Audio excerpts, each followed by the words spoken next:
네.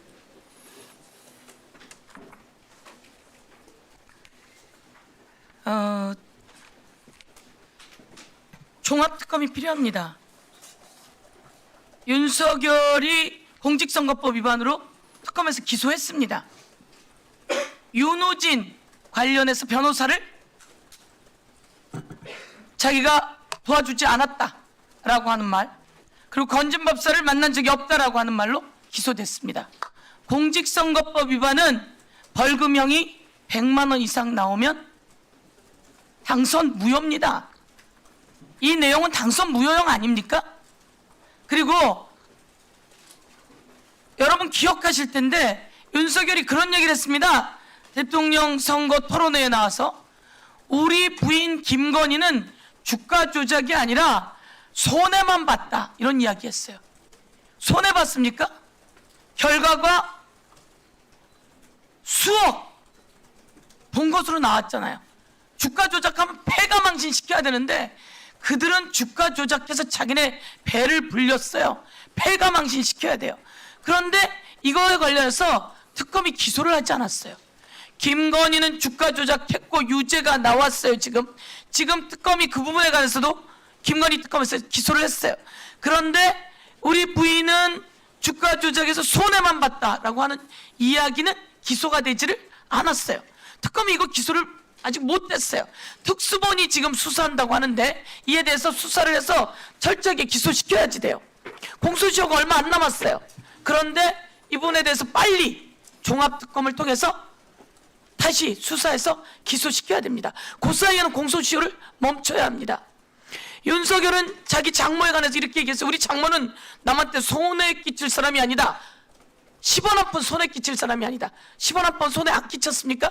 장고 증명 위조해서 감옥도 갔다 오지 않았습니까? 그런데 이걸 기소하지 않았어요. 이 내용 기소해서 지금 기소된 두 가지에다 이거 마저 기소해서 윤석열의 공직선거법 위반 당선 무효 시켜야 합니다. 그렇지 않습니까? 당선 무효되면 국민의힘에게 갔던 돈 국가보전금 얼마입니까? 425억 중에서 397억 갔습니다. 397억 다 국고로 반납해야 합니다. 이 내용이 제대로 정리되지 못했어요. 종합특검 해야 합니다. 그리고 이 윤석열이 불법 비상계엄 하려고 처음부터 준비했어요. 제가 보기엔 당선되자마자 준비했거든요. 준비해서 북한에다 드론 띄우고 그리고 노상원은 영연백 만들고 온갖 것들이 이루어지고 있었어요. 이 외환에 관한 내용이 제대로 수사되지 못했어요. 이거 특검이 수사해야 합니다. 이 외환에 관한 내용 수사해야 하는데 놓치고 간 게 너무 많습니다. 김건희와 윤석열이 명태균으로부터 여론조사 받았거든요. 그런데 여론조사 돈을 2억 7천 안 주는 대신 김영선을 공천시켰어요. 이거 매간매직 아닙니까? 김상면에 대해서 매간매직했어요. 그런데 이 매간매직이 제대로 조사되지 못했어요. 이와 관련해서 철저히 다 수사해서 마저 정리하려면 종합특검이 꼭 필요해요. 그런데 왜 종합특검을 반대하죠? 국민의힘은 왜 종합특검에 대해서 반대를 하죠? 반대를 하죠? 이것에 대해서 빠르게 정리해야지 더 큰 손해를 보지 않습니다. 이 특검한다고 검사 파견해가지고 민생 제대로 수사가 안 됐다고요? 이거 왜 이러십니까? 국민의힘 정권에서 제대로 못해서 그런 거 아닙니까? 그래서 이거 확실하게 수사해야 되고요. 통일교 우리가 여기서 했잖아요. 건진 은신처에서 돈다발이 나왔어요. 5천만 원짜리 돈다발, 비누가 다 있고 관본권 띠지가 있는데 이 5천 원짜리 돈다발 어디 갔어요 도대체? 누가 이 돈다발 베껴서 비누로 다 베껴가지고 관본권 띠지 없앴냐 이겁니다. 그렇지 않습니까? 이거 여기에 개입된 그 수사관들 검사들 전부 다 상설특검으로 들어갔어요. 그런데 이 과정에서 이 돈에 관한 수사 외함 아니라 이 돈이 어디에서 나왔고 어디로 가던 중이었는지, 통일교 그 금고에는 280억이라고 하는 돈다발에 있는데 이 돈다발 누구한테 어떻게 갔는지, 그리고 신천지와 통일교가 대선 과정에 어떻게 기어 들어왔는지, 어떻게 당원 개입했는지, 이거 정교 분리인데 들어왔잖아요. 이거 특검해야 되는 게 맞지 않습니까? 법무부 장관님? 그래서 이에 대해서 질문 드리면서 빠르게 특검할 수 있게 해야 된다. 이렇게 말씀드리는데 말씀 부탁드리겠습니다. 예, 어쨌든 뭐 새 특검이 굉장히 노력을 많이 했지만 일부 미진한 부분이 있고 또 국민들이 보기에 또 새로운 사실에 대한 의혹이 해소되지 않았기 때문에 필요성이 있다고 좀 보고 있고요. 어쨌든 이 문제에 관련해서는 국회에서 존경하는 의원님들이 또 입법적으로 결단해 주시면 될 것 같습니다. 네. 네, 수고하셨습니다. 다음은 조배숙 의원님. 왜 반대하지?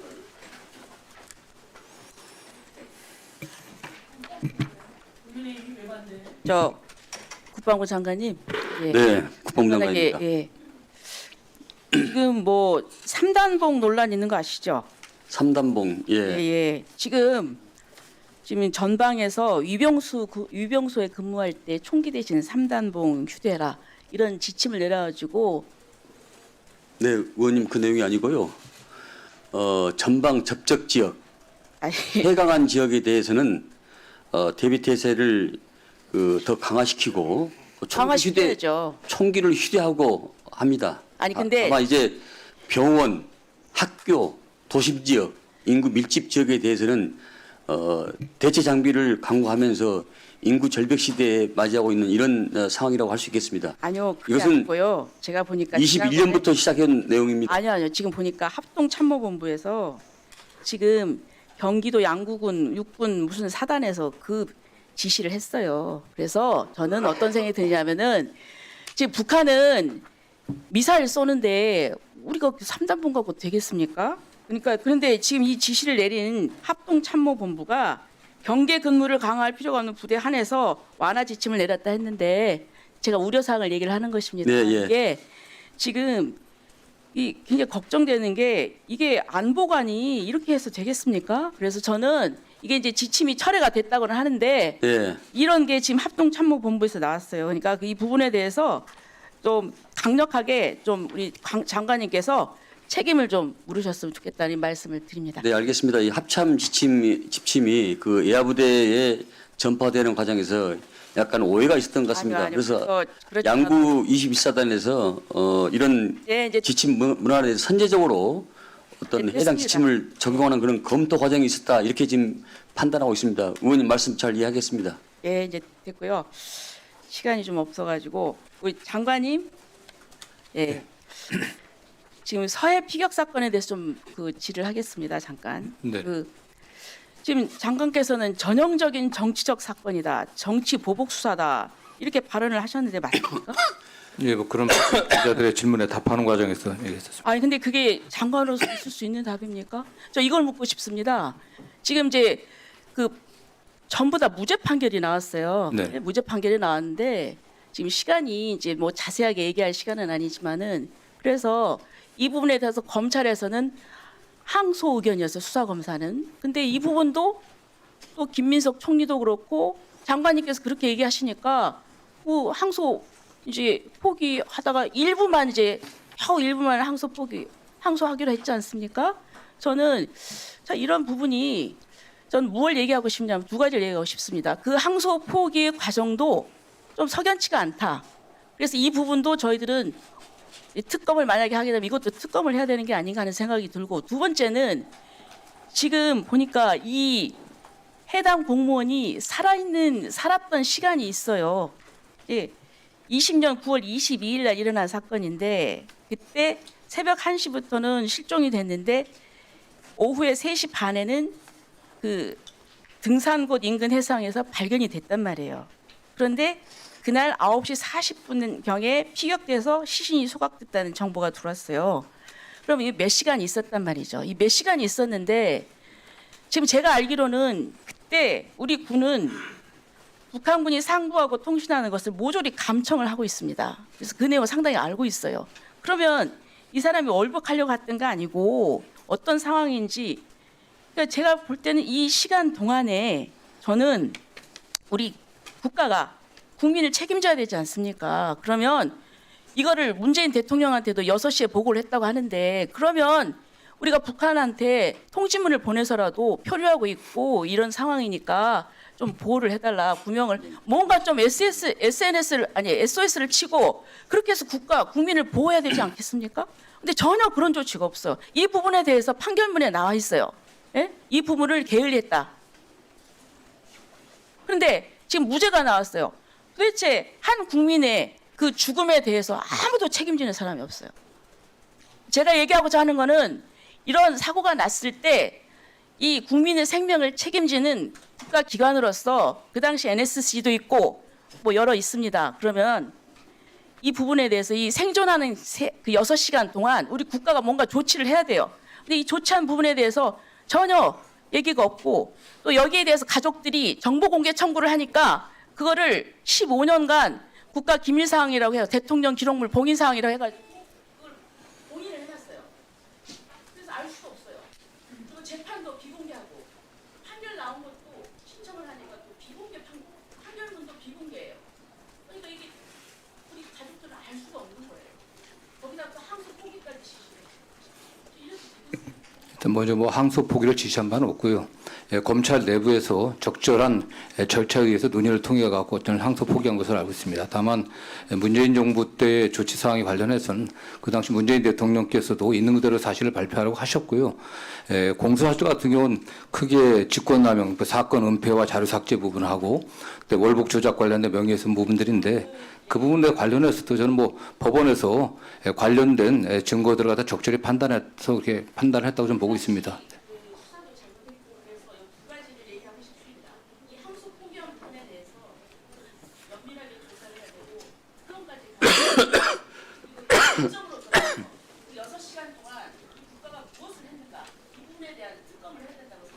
이 사건 수사는 윤석열 정부 들어와서 시작됐습니다. 네.